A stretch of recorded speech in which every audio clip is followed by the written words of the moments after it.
Good morning and welcome to the Daily Cyber Briefing for Wednesday, the 14th of May. Where's this year going? I'm Stephen Ridgway. Oh, it's all about patches today. Microsoft Patch Tuesday.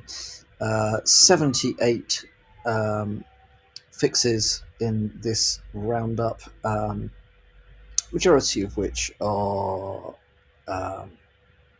not particularly scary. A couple of bits and pieces in there that are worth having a think about. But I'll let you have a look through to see what is of importance to you. I would say treat some of the severity ratings with caution. There are things, there are vulnerabilities which are rated as important rather than critical, that are exploitable. So definitely don't just assume that because Microsoft rates it as critical, or doesn't rate it as critical, that it is in your environment. It is worth at least at a high level being able to do your own risk assessment on these various vulnerabilities. Lots of information out there over what these things are, but yeah. So that's Microsoft's Patch Tuesday. A couple of other patches that are worth bringing to your attention. Because there are obviously thousands of patches at any particular time, but there are vulnerabilities in various Fortinet devices.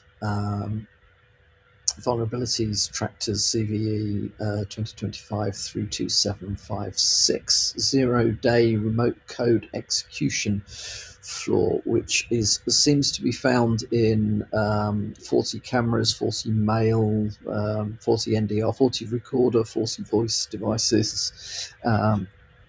Patches are now available. Various versions are patched. I'm not just going to read you a boring list. Also, in the article in the Hacker News, it lists out some indicators of compromise. Communications, these vulnerabilities were first spotted via communications to a bunch of IP addresses. IP addresses are now listed, so those I think will be very easy to add to your known bad lists.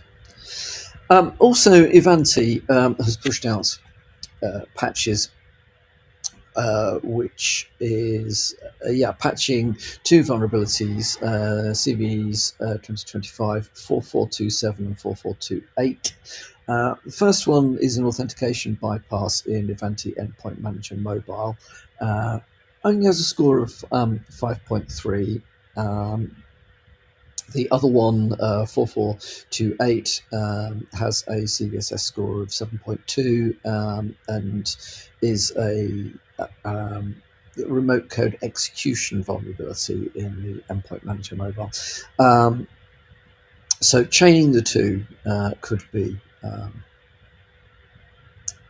problematic. Brought it to attention not because they're particularly high severity, but just because Ivanti mobile management solutions have been in the headlines over the last few months, and so it is well worth keeping on top of vulnerabilities. Don't delay if you're using Ivanti tooling for your mobile stuff. And then finally from me, I don't know what to make of this one. The European Union has decided to create a vulnerability database. Apparently it's going live. It has been created under the NIS2 directive, which is an EU directive aimed at enhancing digital security across the European Union. It looks, I can't see from what I've read about this how it does anything other than attempt to replicate what happens with the existing CVE database. It's not clear to me whether this is meant to be European only, and how does that work in a globalized world, or whether they are just looking to completely replicate what goes on. It kind of strikes me as well, CVE, the CVE database wasn't designed here, so let's just do our own one, which is a very typical European Union, European response to anything which comes out of the Anglosphere. Um, yeah, I'm sure it'll be well funded. I'm sure it will be very well implemented. Whether it will be actually useful is an interesting question. I suppose the counter argument is that the current CVE database and known exploited and all the rest of it, well, if the US federal government can